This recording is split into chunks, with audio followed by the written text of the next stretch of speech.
You've seen, and please welcome to the stage, Khurum Sheikh.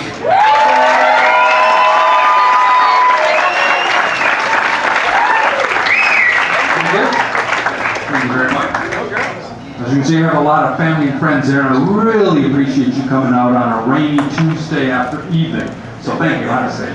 Because as you'll soon learn, I am not a professional comedian. I've become abundantly clear what my paying profession is police officer. I really am an Ann Arbor police officer. It's going well so far. Well, thank you. And the other unique thing about me is I was born in Pakistan. Came to America when I was about 7 years old. I think there was a comedian earlier claiming he wasn't Pakistani. Well, I really am. It's going well. And so, whatever you think of my performance, I gotta believe I'm the only Pakistani police officer doing stand-up comedy in Livonia. That looks like Johnny Mathis. Chances are. And it's funny because when I started with the Ann Arbor Police Department, it was not very diverse. This was over 20 years ago, so the department was almost all white officers, and we had a handful of black officers, and then me. So, whenever somebody had a complaint about me, they said, "Did you get his name?" They said, "Well, I didn't see the name tag." They'd say, "Well, describe him." And they'd always say something like, "Well, it was that Puerto Rican guy." Or, "Well, it was that Hawaiian guy." Or like, "Well, it was that cross-dresser." Something always gave me up. I don't know what it was. And now with September 11th, unfortunately, people do know where Pakistan is, but it's weird because off-duty, when they learn I'm Pakistani, they dislike me. In the sense that, Bin Laden's supposed to be hiding in Pakistan, so they dislike me for being Pakistani, but then they learn I'm a police officer, and they like me for being a police officer, right? For September 11th, there are heroes, so it's just very weird. Hate me for being Pakistani, love me for being a police officer, and what's truly ironic is I get the total opposite reaction whenever I go to my Al-Qaeda meetings. Who did I do? I can't figure it out. Thank you for applauding Al-Qaeda meetings. It's going good. And the other thing with Ann Arbor that's unique is the marijuana laws. I don't know if you know, they're very lax. Did you know that? That kind of cloud, okay? But what's funny there is that if you're a minor, if you're under 18, you have cigarettes, the fine is $100. But if you have marijuana, it's $25.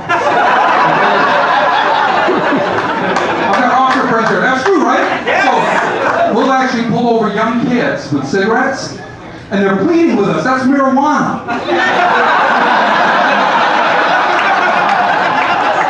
We even get these high school kids that go to Ohio to save on the taxes, buy a bunch of cigarettes, and package them in marijuana containers. It's amazing. And then the thing with police officers, people always think whenever you pull them over that it's based on their race or gender, ethnicity and stuff, and it's so unfair. It's like the other day, I pulled over this gentleman before I could even get his license and registration. He starts yelling, "The only reason I'm pulling him over is because he's Mexican." That was so unfair. He wouldn't even listen to my explanation. I tried to tell him, which is true. I didn't even know he was Mexican. Only reason I stopped him, I thought he was black. And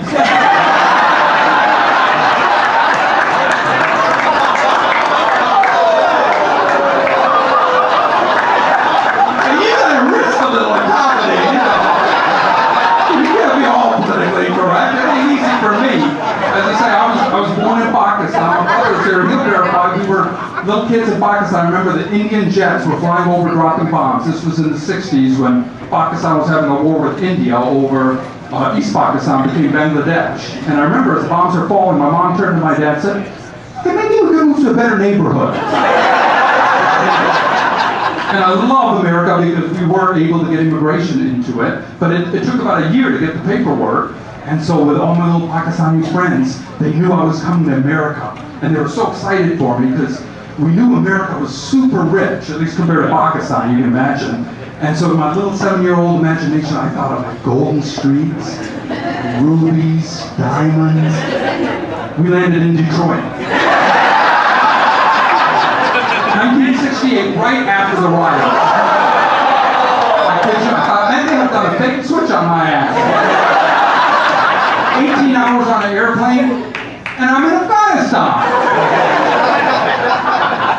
And now you fast forward September 11th, like I said, it's not easy for me when I go to the airports. I mean, they thoroughly search me, you can imagine. At this point now, if I'm going to fly anywhere, the only thing I'll wear at the airport is a thong. And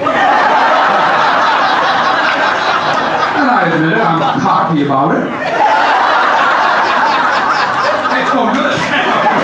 Pun intended. Yeah, I'll be like, yeah, go ahead, look for my weapon of mass destruction. I guess I come through so often, they just wave me through. They're like, you're not going to hurt anyone with that. They are. A lot of people don't know, but under the Patriot Act, if they're suspicious, right there at the airport, they can do a cavity search. Did you know that? Well, I know that. I get it all the time. But people think that's why I fly. That's not true. Usually I try to be cooperative, but the other day, the security guy, he's doing a search, and well, it was starting to hurt. Finally, I told him, sir, I don't want to be belligerent, but your ring is kind of hurting. He says, ring? Hell, that's my watch. Hey, I didn't like it any more than you. I'm not advocating this.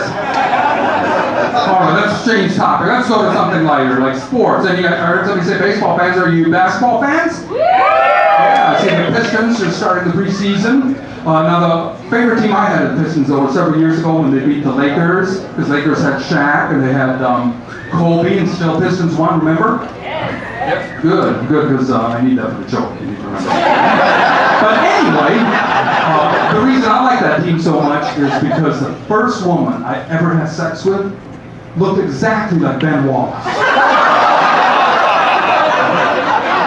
I'm sentimental about that, I guess. So that's an image you might leave with. Johnny Mathis with Ben Wallace. I may not be able to sleep tonight. Anyway, I really am so glad you guys came out. You're a great crowd. I didn't know, like I said, I have lots of family and friends here, but I had one friend, a doctor friend, who called and said he's not able to make it because there have been accusations that he was having sex with his patients. And I knew the investigation was going on, but I guess the DNA maybe came back this morning, so he said he wouldn't be here. Because they suspended his license for at least a year. And what bothers me is this guy's one of the finest veterinarians in the entire area. This is very public. But as I say, I'm an Ann Arbor officer. A lot of people find out I'm a police officer, even comedians back there, and they're like asking me, hey, is there any way to beat a breathalyzer test? They all want to know. And I've got some colleagues here, but I'm going to go ahead and tell you. Would you like to hear? Yeah! All right. I shouldn't do this, but hey, I want to win. So, the thing with the breathalyzer test is what they want you to do is get what's called a avuncular air. That's the air deeper in your lungs. That's why they'll have you take a deep breath and blow out. And so all you have to do is if you've been drinking and you don't want it to register, take that deep breath and then just... They're giving me my light. I guess I'm out of time. I tell you what, if I win, they usually call you back. I'll explain how to do it.